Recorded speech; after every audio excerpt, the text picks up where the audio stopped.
जगदंबेला मनोभावे वंदन करूया. प्रसिद्ध तुळजा माता राम वरदायिनी, कुळास पाळिले मुळी आता आम्हासी पाळिजे. अशा या तुळजा भवानीच्या चरणी, या राम वरदायिनीच्या चरणी आपण विनम्र भावाने वंदन करूया. आणि समर्थांचं एक मुख्य सूत्र या दोन हिमालयासारख्या उत्तुंग व्यक्तित्वांचं समानत्व बघताना लक्षात ठेवूया. साधू दिसताती वेगळाले, परी ते स्वरूपी मिळाले, अवघे मिळून एक झाले, देहातीत वस्तू श्रीराम. साधू दिसताती वेगळाले, परी ते स्वरूपी मिळाले, अवघे मिळून एकची झाले, देहातीत वस्तू. असे हे शंकराचार्य आणि आमचे समर्थ हे मुळात विभिन्न नाहीत, पण म्हणतात ना, भक्तीसाठी आम्हाला द्वैत करावं लागतंच. अशा या द्वैताच्या भूमिकेतून आपण त्यांचं चिंतन करणार आहोत. पण मूळतः या दोघांमध्ये भेद नाही. आणि या चिंतनासाठी आपण 2 सत्र घेतलेली आहेत, आजचं आणि उद्याचं.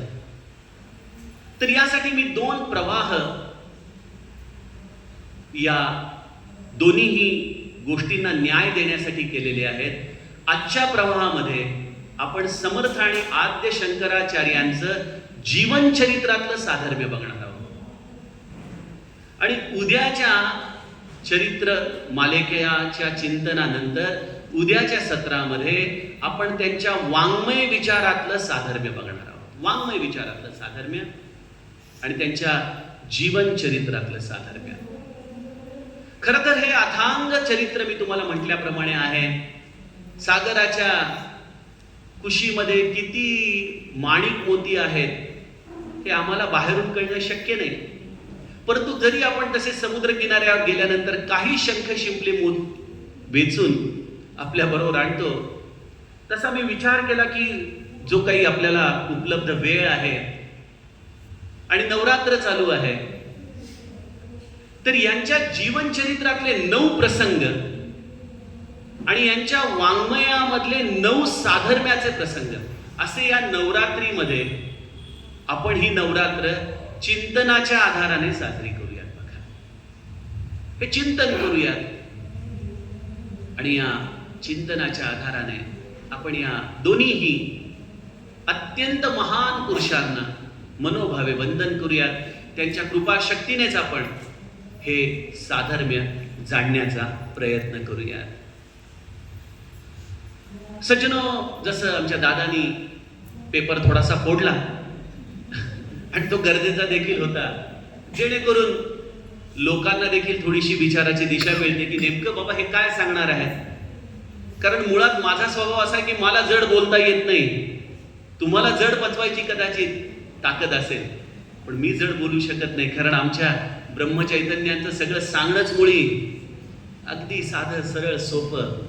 त्यामुळं आपण त्या भूमिकेतूनच यांच्या या चरित्राचा थोडासा मागोवा घेणार आहे. दादाने थोडासा पेपर फोडला असा की त्याने या नवरात्री मधला जो नवबिंदू आपण अभ्यासत आहोत, त्या नवबिंदूपैकी प्रथम बिंदू त्याने आम्हाला सांगितला. आणि तो बिंदू आहे की या दोन्हीही महापुरुषांच्या जन्माच्या वेळची समाज स्थिती ही एकसारखी होती. बघा, भगवद्गीता आपण सगळेच जण जाणता. यदा यदा हि धर्मस्य ग्लानिर्भवति भारत अभ्युत्थानम अधर्मस्य तदात्मानं सृजाम्यहम. हे आपण ऐकत आलेलो आहोत.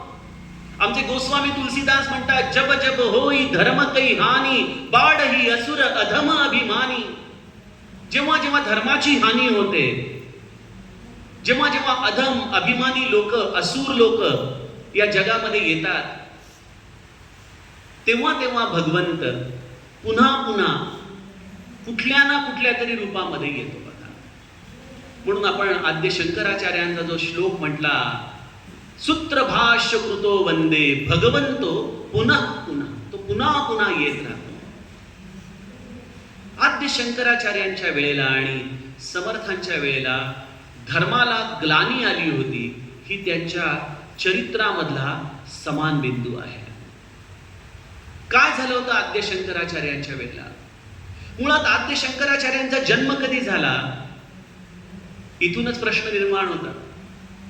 आम्हाला इंग्रजांनी जो इतिहास लिहून दिला त्याप्रमाणे आद्य शंकराचार्य हे 8व्या शतकामध्ये जन्माला आले असं सांगण्यात येतं, जे मुळी धादांत खोटं आहे. आद्य शंकराचार्यांचा जन्म हा इसवी सन पूर्वी 400व्या शतकामध्ये, इसवी सन पूर्वी 400, आणि याचं प्रत्यक्ष तिथं प्रमाण शृंगेरी पीठामध्ये आजही उपलब्ध आहे.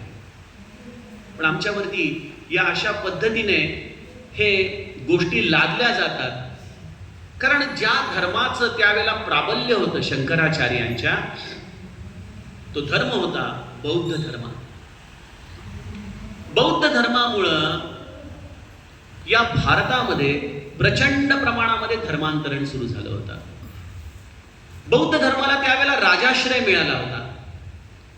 अशोकाने हा बौद्ध धर्म स्वीकारला आणि उत्तरेकडून, बिहार पासून, नालंदेपासून या बौद्ध धर्माचा शिरकाव भारतामध्ये झाला. आणि एकदा राजाचा आश्रय मिळाला, राजाने स्वतःच धर्म धारण केला, त्यामुळं धर्मामध्ये एक प्रकारचा उन्माद या बौद्ध धर्मामध्ये आला होता. जणू काही प्रत्येकाला सांगण्यात येत होतं की अरे कुठल्या मूर्ती, कुठली मूर्ती पूजा, कुठले ग्रंथ, काय मंत्र जाप करताय, हे सगळं निरर्थक आहे.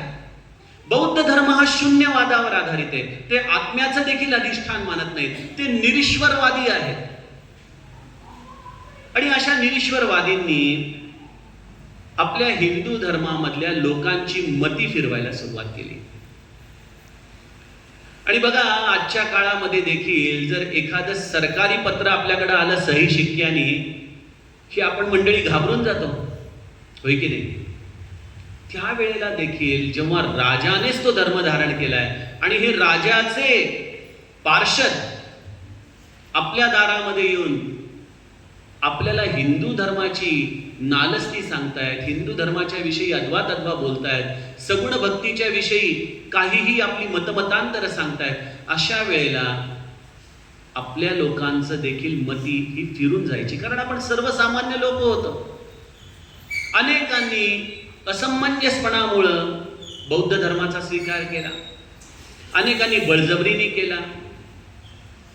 आणि जे त्यावेळेचे आपले धर्म मार्तंड होते, मग कोणी गणपत्य होते, कोणी शैव होते, कोणी कापालिक होते, हे जे हिंदू धर्माचे अभ्यासक होते, यांनी खरं तर त्यावेळेला एकजुटीने येऊन या बौद्ध धर्माला प्रतिकार करणं अपेक्षित होतं.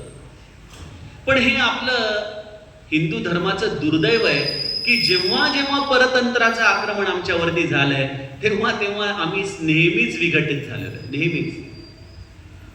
छत्रपती शिवाजी महाराजांची ही भूमी, पण छत्रपती